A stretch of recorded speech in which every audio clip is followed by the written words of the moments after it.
The Ladder of Divine Ascent. Step 16. On the Love of Money or Greed.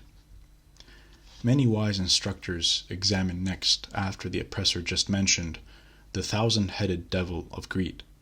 As uneducated as we are, we had no desire to alter the ordering of the educated, and so we have used the same custom and rule. Let us speak briefly about this illness and then cover shortly the cure.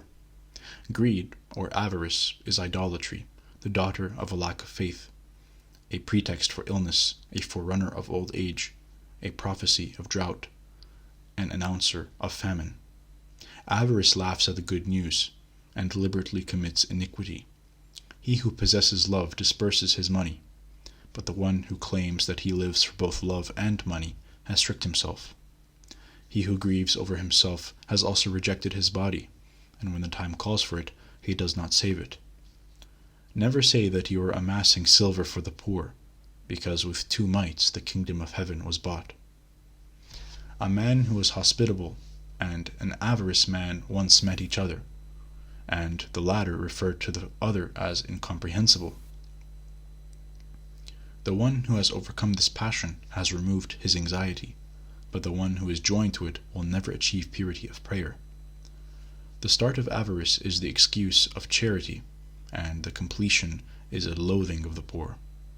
As long as he is acquiring, he is generous, but when the silver is in his hand, he stiffens his grip. I have seen how people of meager means profit themselves by dwelling with the meek, and so forget their initial poverty. A monk who is covetous is a foreigner to being idle, and has a regular remembrance of the saying of the apostle, "Let a lazy man not eat," and also, "These hands of mine have served me and those who accompanied me." The 16th contest. The one who has achieved this triumph has either acquired love or removed concern. Step 17. On poverty. Being poor is to give up anxiety, a life without worry, an unhindered traveler, a stranger of grief, a faithfulness to the commandments. An impoverished monk is a king of the world. He has given over his concerns to God, and through his trust has received all men as his servants. He will not speak of his want to another, and he takes what comes to him, as if from the hand of the Lord. The penniless ascetic is the child of detachment, and he regards as nothing the things he has. When he becomes a hermit, he considers all things as dung. If he is concerned about anything, he has not yet achieved poverty. A poor person is spotless when praying, but a greedy man prays to physical images. Those who are under obedience are foreigners to avarice, for when the body has been rejected, what remains for his own?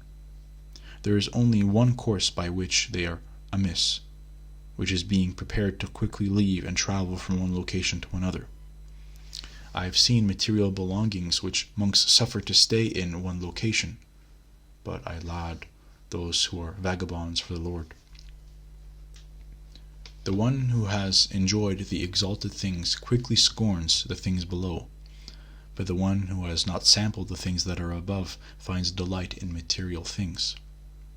A man who makes himself poor for no purpose will suffer 2 blows. He misses out on present treasures and future ones. Let us monks be then as trusting birds, because they have no concerns and they do not gather. Great is the one who devoutly gives up his material goods, but holy is he who gives up his will.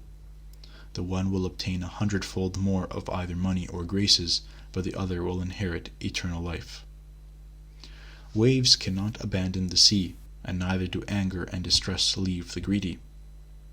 He who disdains matter has left arguing and disputes, but the greedy man will fight to the death over a needle. Undoubting faith casts off concerns, and remembrance of death refuses the body as well. There was no hint of avarice in Job, so when he lost all his possessions, he continued untroubled.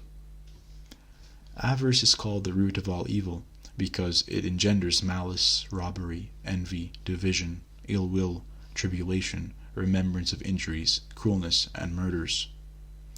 There are some who, with a small fire, have burned a great deal of wood, and some have eluded all of the passions just listed with the aid of one virtue, which is detachment. It is born of experience and from a taste of God, and from pondering on the reckoning to be made at our death. The alert reader will remember the historical account of the mother of evil. When she listed her vile and damned children, she said that her second child was the stone of apathy. However, the many-headed snake of worshipping idols hindered me from giving it its own proper spot, for reasons that elude me. However, the wise fathers set it on the third link of the chain of 8 deadly sins. Having spoken enough about the love of money, we propose now to discuss apathy, the third sickness, even though it was the second child. After this, we will dwell briefly on the topic of sleep and vigil, and also childish and cowardly fear, for these shortcomings belong to beginners. The 17th step. The one who has ascended to it is traveling to heaven, stripped bare of all material possessions.